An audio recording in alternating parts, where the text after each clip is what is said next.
everyone. Today we're going to talk about how you can have freedom if you just learn how to be selfish.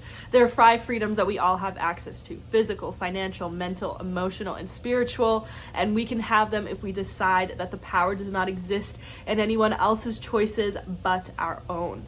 The world has told us that being selfish is a bad thing, that being selfish means that you're self-centered and you disregard how other people feel and what they're going through.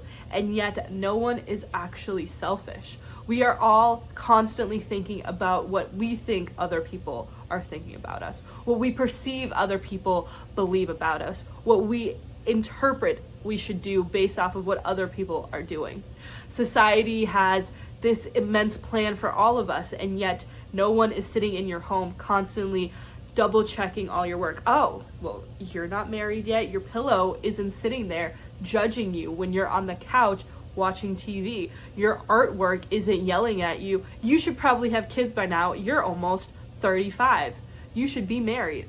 Your objects aren't doing that, and there's no one in your house probably sitting there and telling you to do that on a constant and consistent basis. And you might say, well, I live with people who are telling me what I should do.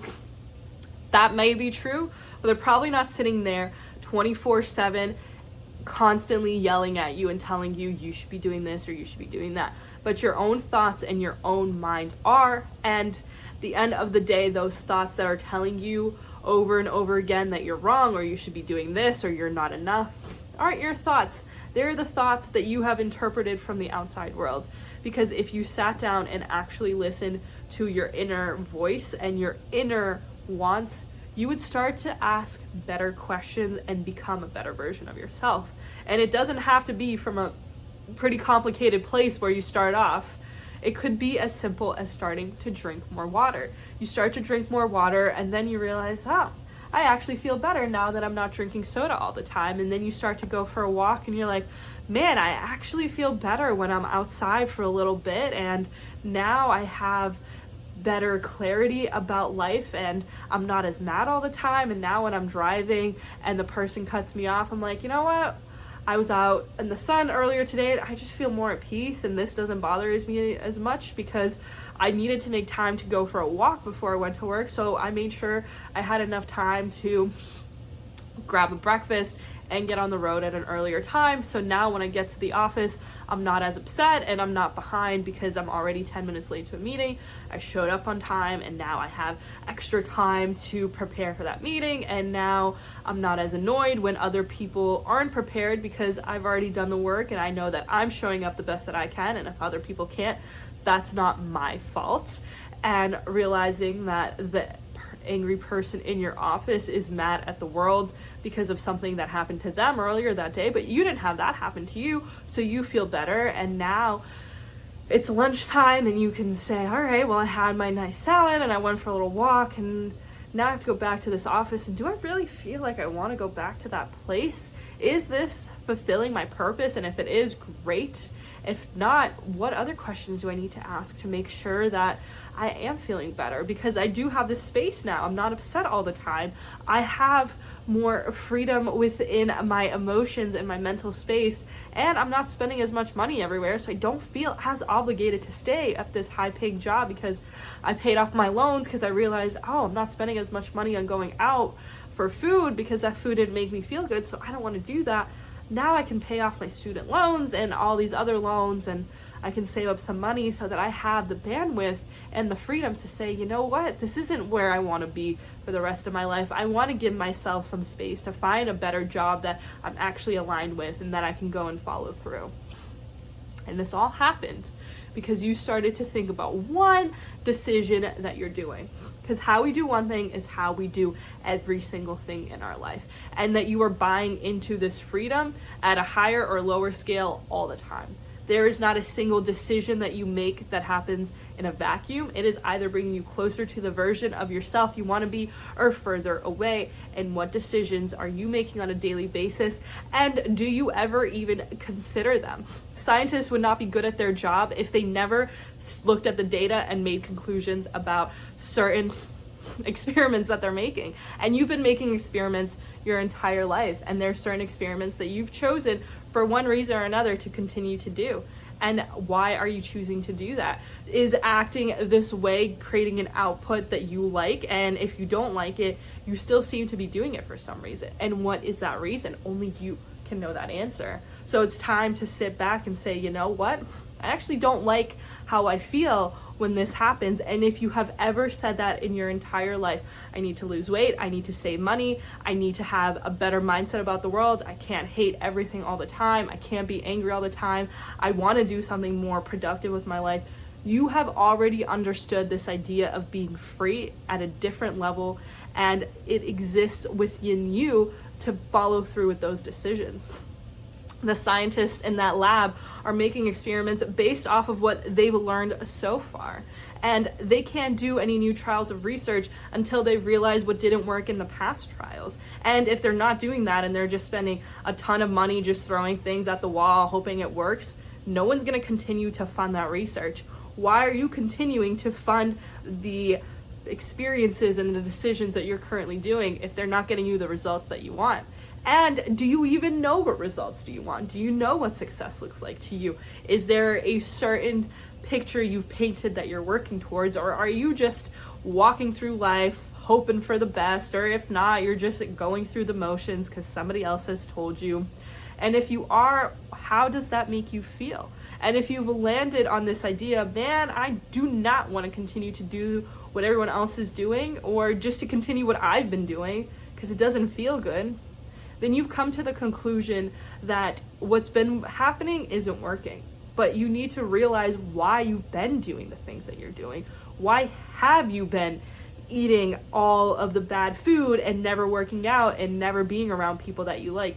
What is that feeding into this idea of? What idea are you creating behind this reality of, man, at the end of the day, I just do what everyone else tells me to, and that's what I've always done.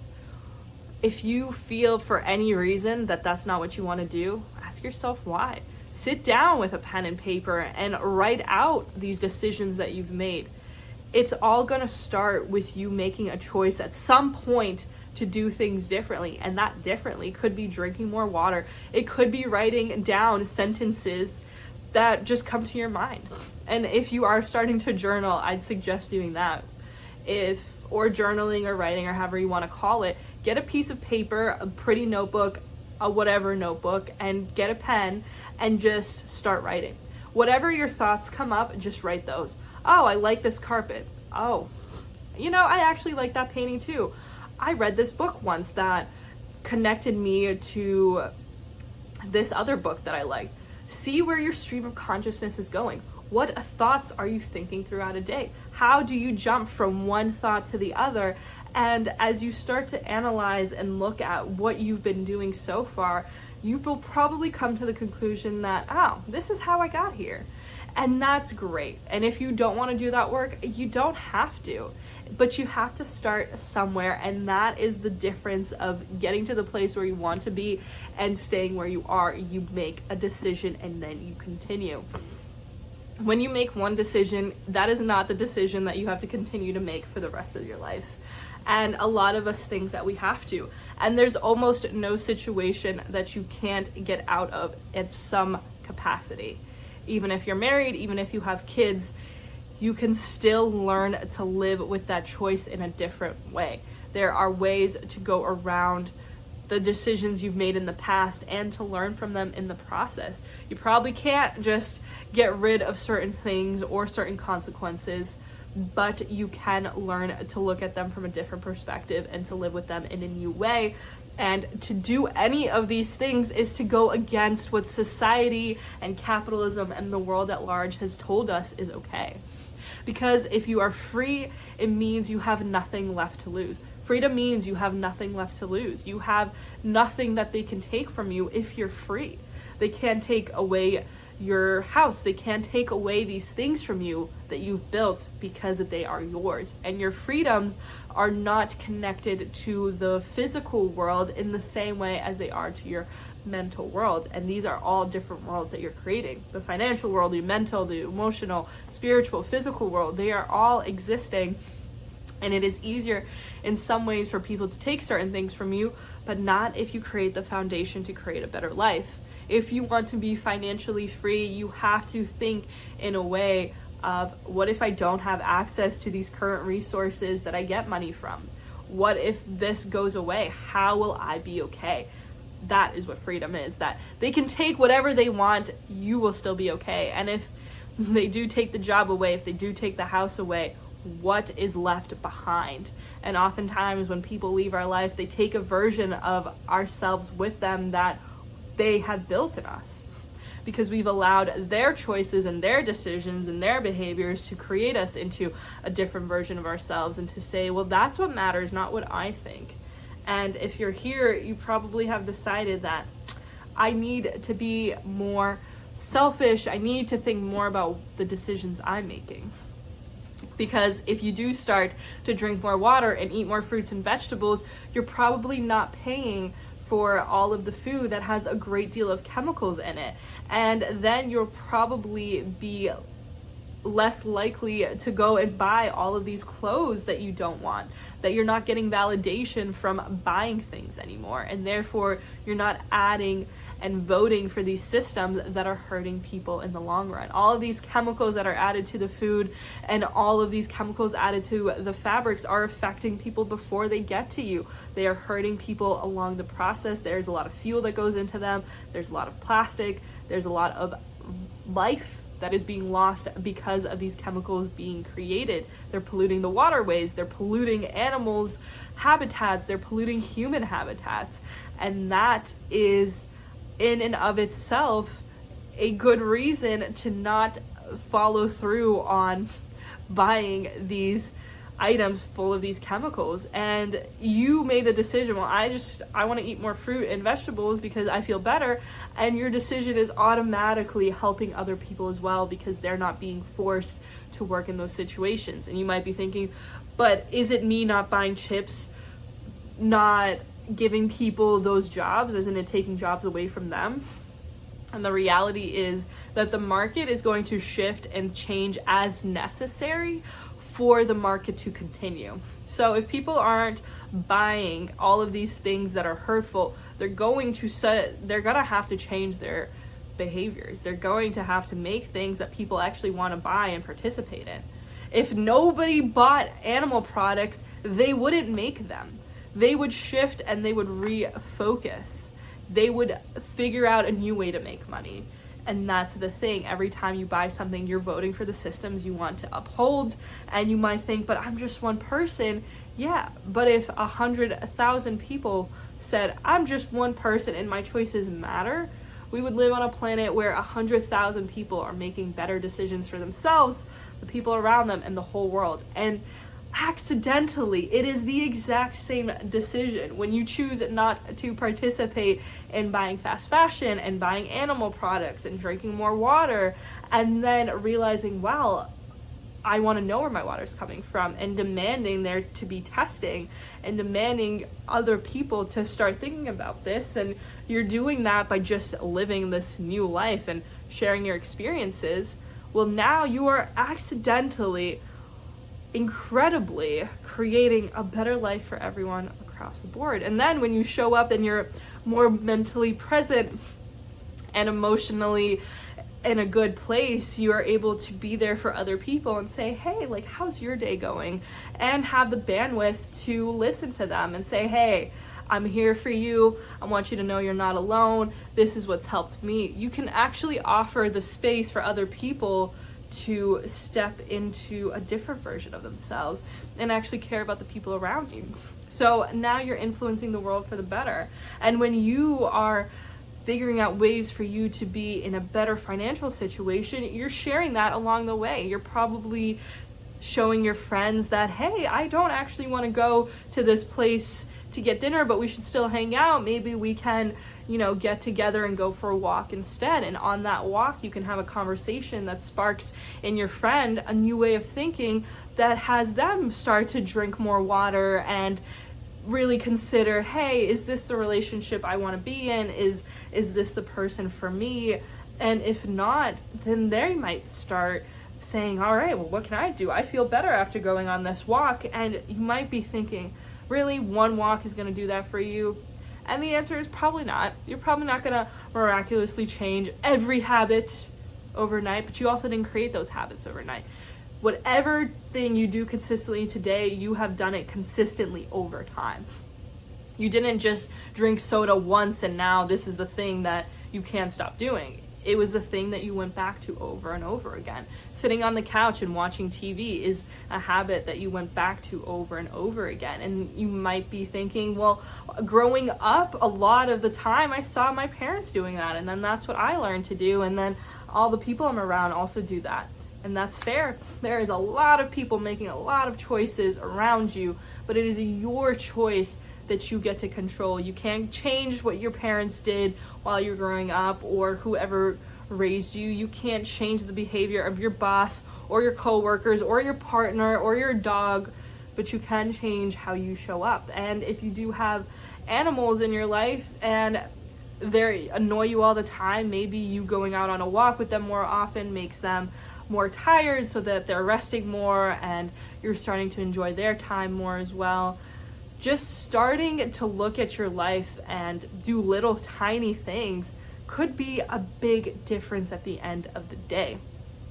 And when we look at the world around us and we decide, you know what, I have to realize that it is my choices that make my life. And it is these minuscule choices that will change us. When you wake up and the first thing you do, it will most likely project the rest of your day. For the most part, that's usually how it goes. If you wake up and you hit the snooze alarm and you stare at your phone for 10 minutes and then you're annoyed when you get up because now you're going to be late because you wasted some time, you're going to be in a place where it's more difficult for you to overcome these things because this is just the routine that you're used to. And it might not happen the first day, but if there's any time during the day that you can shift what you usually do, you can start to change your life for the better. We think thousands and thousands of thoughts a day, and yet majority of those thoughts are the same thoughts we thought the day before. And in order to become a different version of ourselves, we have to think different thoughts. In order to think different thoughts, we have to do different actions. So it might not naturally come to you to want to drink the water or go for a walk, but you consciously have to make that choice and say, I just need to do this for me. What is it that you're working towards? You have to make the dreams that you want a more important thing than the problems that you have. What do you give your attention to will continue to grow, and that is why advertisers pay millions of dollars to get seconds of your attention. Your attention is valuable and it matters, and the way you look at yourself is how you're going to look at the world and how you're going to influence it. The importance of being selfish is all of these lessons and does not have every single lesson I've learned, and looking back on it, there's 100 more questions that I could talk about. The most important answers to these questions are the ones that you come up with, which is why at the end, it's like a journal. All the questions I answered are in the back. I will put these questions down below so you don't have to go and buy the book. It just gives you the insights to how I chose to look at it and to tell you that this is your life. You need to be selfish in the truest sense of that word in order to create the best version of yourself in the world around you. It doesn't matter what choices you used to make or what choices you made 5 seconds ago. Right now, you get to be a different version of yourself if you choose so. Or if you choose to continue to make those same thoughts or make those same decisions, you're going to be that person. We only get to live this life for so long, and it's up to us to decide which person it's going to be and why. I will go into each of the freedoms individually and talk about the questions, so feel free to let me know what you think about being selfish and if you've ever been told that being selfish is wrong, because at the end of the day, it's not. We're all thinking about ourselves. Wouldn't it be better to think about ourselves in a productive manner? I'll see you all soon. Have a great day.